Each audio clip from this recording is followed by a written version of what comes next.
ചില കാര്യങ്ങൾ Indian penal കോഡിനകത്ത് വ്യത്യാസം വരുത്തിയിട്ടുണ്ട്. അത് അറിഞ്ഞുകൊണ്ട് ചെയ്തേക്കുന്ന കേട്ടോ, അറിയാൻ വയ്യാത്തതല്ല. അതായത് നേരത്തെ 153 എന്ന് പറയുന്ന, അതായത് ഡബിൾ ക്യാപിറ്റൽ എ എന്ന് പറയുന്ന ഒരു ഒഫൻസ് ഉണ്ടായിരുന്നു. അതായത് ഏതെങ്കിലും ഡ്രില്ലിലോ ട്രെയിനിങ്ങിലോ അല്ലെ ഒരു പ്രൊസഷനിലോ എങ്ങാണം ആയുധങ്ങൾ എന്തെങ്കിലും ഉപയോഗിക്കുക എന്നുള്ളത്.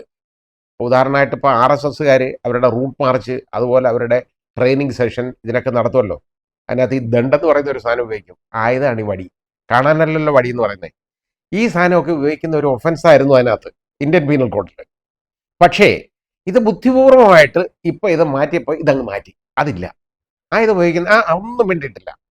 ഡ്രില്ലോ ട്രെയിനിങ്ങിലോ ഒന്നും ആയുധം ഉപയോഗിക്കുന്നതിനെ സംബന്ധിച്ചുള്ള ഒരു കാര്യവും ഇല്ല. അതുപോലെ ആയി ഇന്ത്യൻ പീനൽ കോഡിലെ 302 വകുപ്പ് എടുത്ത് ഇപ്പോൾ 103 വകുപ്പായിട്ട് ഈ പുതിയ നിയമത്തിൽ കൊണ്ടുവന്നിട്ടുണ്ട്. അതേ ഉള്ളൂ വ്യത്യാസം. അതെല്ലാം മാറ്റി മറിച്ചിട്ട് എല്ലാം തോന്നിവാസം പോലെ ആക്കി കുഴച്ച് മറിച്ച് നശിപ്പിച്ചു.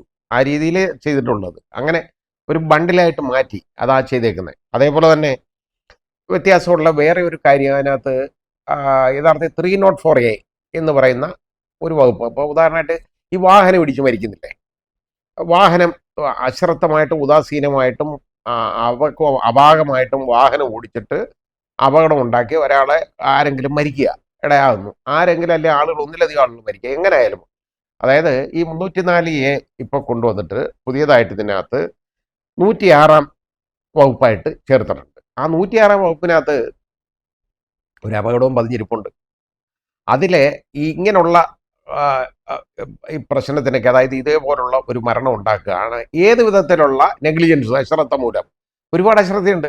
അശ്രദ്ധ എന്ന് പറയുന്നത് ഇപ്പോൾ ഉദാഹരണമായിട്ട് ഇപ്പോൾ KSEB ഓഫീസേഴ്സിൻ്റെ അശ്രദ്ധ മൂലം ലൈൻ പൊട്ടി വീണ് ആരെങ്കിലും മരിക്കുക, അങ്ങനെ ആയാലും അത് ഈ പറയുന്നത് പോലെ റാഷ് ആൻഡ് നെഗ്ലിജൻ്റ് ആക്ടിനകത്ത് വരും.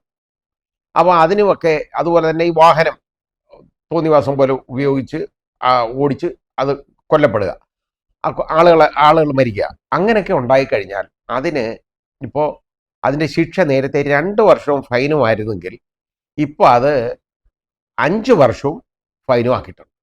എൻ്റെ അഭിപ്രായത്തിൽ ഈ 5 വർഷം എന്നുള്ളത് വീണ്ടും കൂട്ടേണ്ടതായിരുന്നു അത് കുറെ കൂടെ.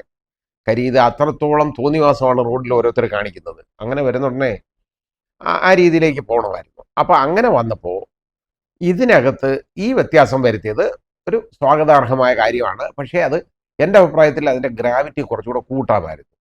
പിന്നെ അതിനകത്തോടൊപ്പം ഒരു കാര്യം കൂടെ ചെയ്തു തരുന്നത് ഡോക്ടർമാരുടെ കാര്യം കൂടെ അതിൽപ്പെടുത്തി. ഇപ്പം ഡോക്ടേഴ്സിൻ്റെ നെഗ്ലിജൻസും ഉണ്ട്.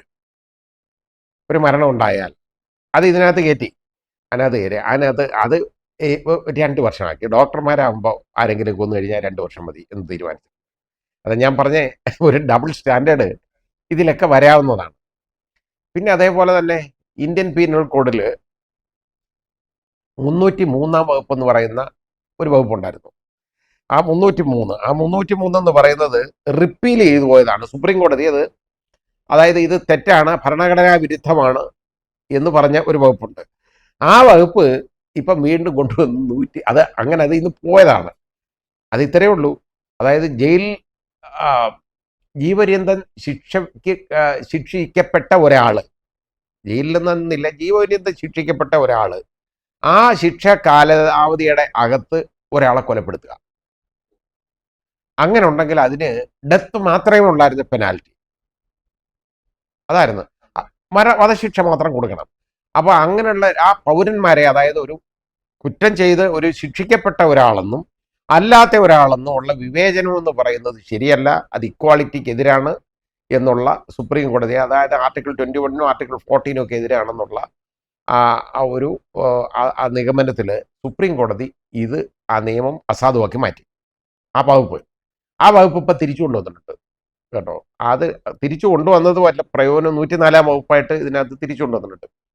പക്ഷെ തിരിച്ചു കൊണ്ടുവന്നിട്ട് ഈ പറഞ്ഞേക്കുന്ന ശിക്ഷ എന്താണെന്നറിയാമോ? അത് ജീവപര്യന്തം തടവോ അല്ലെങ്കിൽ ജഡ്ജിയുടെ ഇഷ്ടം പോലെ ചെയ്യാന്ന്, അല്ലെങ്കിൽ ജഡ്ജിയുടെ ഇഷ്ടം പോലെ ചെയ്യുന്നത്. അത് എനിക്കൊരു നോക്കുകുത്തിയാക്കി ഇതിനെ മാറ്റിയതല്ലാതെ എനിക്ക് വേറൊന്നും തോന്നുന്നില്ല അതിനകത്ത്. ആ രീതിയിലാണ്. പിന്നെ രസകരമായ ഒരു കാര്യം ഞാൻ ഇതിൽ കണ്ടത്, ലർക്കിംഗ് ഹൗസ് ബ്രേക്കിംഗ് ബൈ നൈറ്റ് എന്ന് പറയുന്ന ഒരു ഒഫൻസ് ഉണ്ടായിരുന്നു ഇന്ത്യൻ പീനൽ കോഡിൽ. ഇപ്പം അതിൻ്റെ പേര് മാറ്റി. അതൊരു വലിയ തമാശയായിട്ടാണ് അത് ഇട്ടേക്കുന്നത് കേട്ടോ. ലർക്കിംഗ് ഹൗസ് ബ്രേക്കിംഗ് ബൈ നൈറ്റ്, അത് ഇപ്പം 103-ാം വകുപ്പായിട്ട് ഇതിനകത്ത് ഉൾപ്പെടുത്തിയിട്ടുണ്ട്. പക്ഷെ നൈറ്റ് എന്നുള്ള മാർക്ക് അങ്ങ് മാറ്റി. House breaking after sunset and before sunrise. മനസ്സിലായില്ലേ? അത് നൈറ്റ് എന്ന് പറഞ്ഞാൽ എന്താണെന്ന് തലയിൽ എന്തെങ്കിലും ഉള്ളവർക്കെല്ലാം അറിയാം, ഒരു സംശയം വേണ്ട. നൈറ്റ് എന്ന് പറഞ്ഞാൽ സൺസെറ്റിന് ശേഷവും സൺറൈസിന് മുമ്പുമാണെന്നുള്ളത് ഈ ലോകം മുഴുവൻ അറിയാവുന്ന ഒരു കാര്യമാണ്. അത് വലിയൊരു കണ്ടുപിടുത്തം ഇത് നടത്തിയിട്ട് അത് തെറ്റാണ്. House breaking after sunset and before sunrise എന്നാക്കിയിട്ട് അങ്ങനെ ഇവിടെ ഉണ്ടായി. അപ്പം ഇത് പ്രയോജനം ആർക്കായിരുന്നറിയോ? ഇത് യഥാർത്ഥത്തിൽ ഇതിപ്പോൾ നമുക്ക് നോർവേയിലൊക്കെ കൊണ്ടുവച്ചാൽ ഇതിന് വലിയ പ്രയോജനമുണ്ട്. സ്വിറ്റ്സർലൻഡിലോ നോർവേയിലോ അല്ലെങ്കിൽ അങ്ങനെ നമ്മൾ സ്വീഡനിലോ ഒക്കെ കൊണ്ടുപോയി. കാരണം അവിടെയൊക്കെ പലപ്പോഴും നേരെ ഇരുട്ടുന്നുണ്ടല്ലോ. സൂര്യൻ അസ്തമിക്കുന്നത് ഏതാണ്ട് രാത്രി നമ്മുടെ ഒരു ഇന്ത്യൻ സമയം നമ്മൾ നോക്കിയാൽ ചിലപ്പോൾ 12 മണി വരെയൊക്കെ പോകും, അന്നേരമായിരിക്കും.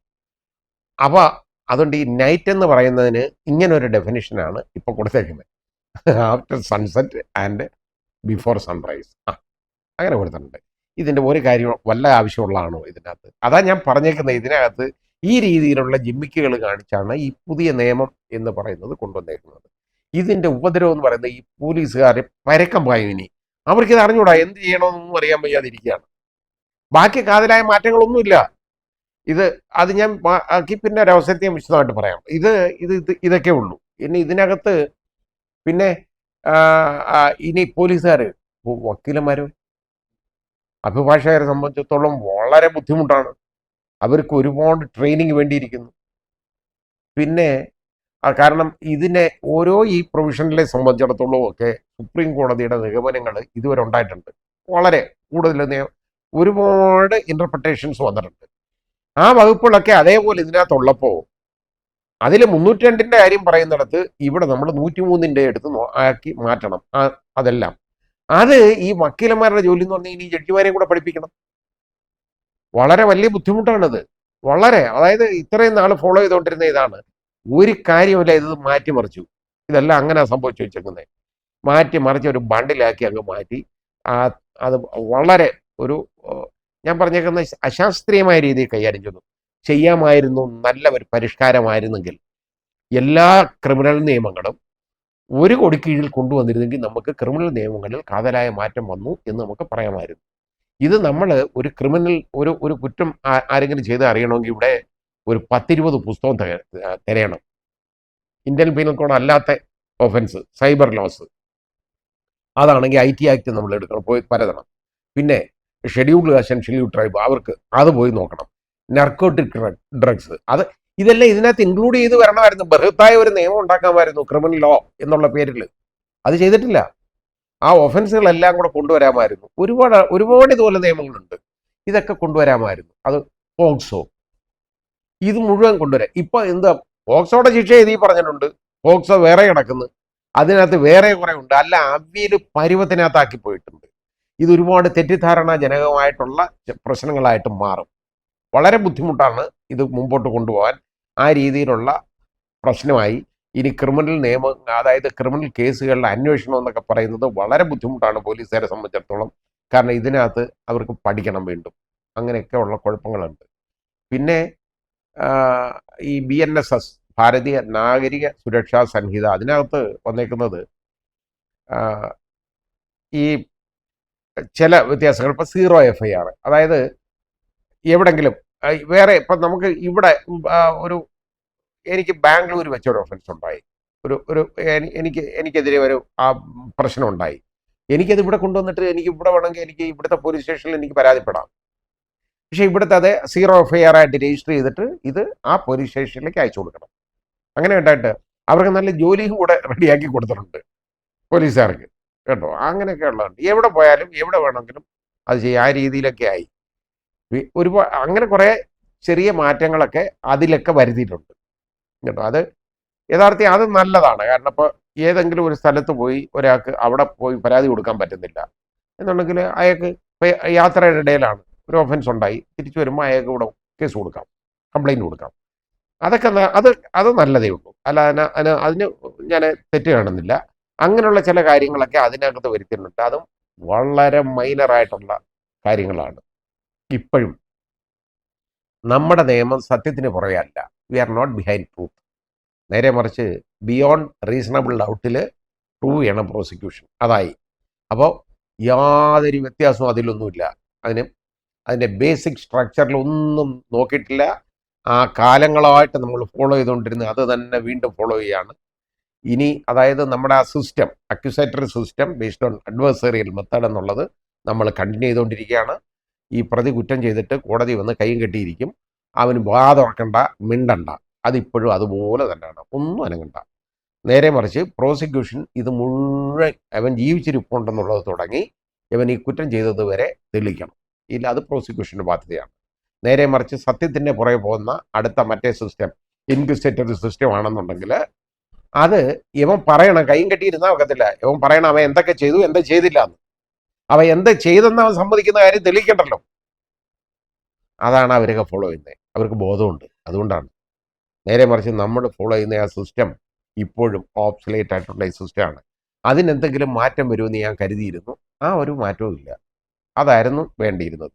അതേപോലെ ഞാൻ പറഞ്ഞ ഇന്ത്യൻ പീനൽ കോഡിന് പകരം ഭാരതീയ ന്യായ സംഹിത ഉണ്ടാക്കിയപ്പോൾ അതിനകത്ത് എല്ലാ ഒഫൻസുകളും കോംപ്രിഹെൻസീവായിട്ട് ഉൾപ്പെടുത്തണമായിരുന്നു. ഉൾപ്പെടുത്തിയിരുന്നെങ്കിൽ ഈ കാണുന്ന പുസ്തകങ്ങളെല്ലാം പരതണ്ട. ഇത് നമ്മൾ എവിടെയൊക്കെ പരതണമെന്നറിയാം ഒരു ഒഫൻസ് കണ്ടുപിടിക്കണമെങ്കിൽ. ഇപ്പോൾ ഫെമ ഇതെങ്ങനെയുള്ളതെല്ലാം, അതുപോലെ തന്നെ PMLA, മണി ലോണ്ടറിങ്, ഇതിനൊക്കെ നമ്മൾ ഒരുപാട് നിയമങ്ങൾ, കസ്റ്റംസ്, ഇതിൻ്റെ എല്ലാം ഒഫൻസ് ഉണ്ടല്ലോ. ആ ഒഫൻസ് വരുന്ന പോർഷൻ യഥാർത്ഥത്തിൽ ഇതിൽ ഇൻക്ലൂഡ് ചെയ്തിട്ട് ഒരു ബൃഹത്തായ ക്രിമിനൽ, ഇതുപോലെ തന്നെ ഇന്ത്യൻ പീനൽ കോഡ്, അതിൻ്റെ പേര് തന്നെ ഇട്ടോട്ടെ, ഭാരതീയ ന്യായ സംഹിത തന്നെ ഉണ്ടാക്കിക്കോട്ടെ, ഒരു കുഴപ്പമില്ലായിരുന്നു. ഇതിന് പകരം ആ വ്യത്യാസം ഒന്നും വരുത്താതെ നമ്മൾ വീണ്ടും കാണുന്ന പുസ്തകങ്ങളെല്ലാം പരതണം. ആ രീതിയിലാക്കിയിട്ടുണ്ട്. അപ്പോൾ യാതൊരു പ്രയോജനമില്ല. പിന്നെ ഇന്ത്യൻ എവിഡൻസ് ആക്ട് അതിൽ തൊട്ടിട്ടില്ല. അതിൻ്റെ വകുപ്പുകൾ, അതിലും ഈ ഡെഫിനിഷന് റിപ്പീൽ ചെയ്ത പ്രൊവിഷൻസ് ഒക്കെ കുറേ ഉണ്ടായിരുന്നു. അത് മാത്രമല്ല, പിന്നെ ചിലതിനൊക്കെ ഇപ്പോൾ എവിഡൻസ് ആക്ടിൽ ഈ ഇലക്ട്രോണിക് എവിഡൻസ് ഒക്കെ വന്നപ്പോൾ 65AB എന്നൊക്കെ പറഞ്ഞതാണ്ട് പോയിരുന്നു. നമുക്ക് ആ AB ഒക്കെ ഉള്ളതിനൊക്കെ പുതിയ പുതിയ പ്രൊവിഷനായിട്ട് ഓരോ സെക്ഷനാക്കി. അങ്ങനെ ഇത് മാറ്റിമറിച്ചു എന്നുള്ള, അത് മറ്റേത് കിടന്നാൽ മതിയായിരുന്നു, അവിടെ നോക്കിയാൽ പോരെ, എളുപ്പമുണ്ടായിരുന്നു. ഇനിയിപ്പോൾ അത് വളരെ ബുദ്ധിമുട്ടാക്കിയിട്ടുണ്ട്. അങ്ങനെ അത് കുഴച്ചു മറിച്ച് നശിപ്പിച്ചെന്നുള്ളതല്ലാതെ യാതൊരു പ്രത്യേകതയും ഞാനിതിന് കാണുന്നു.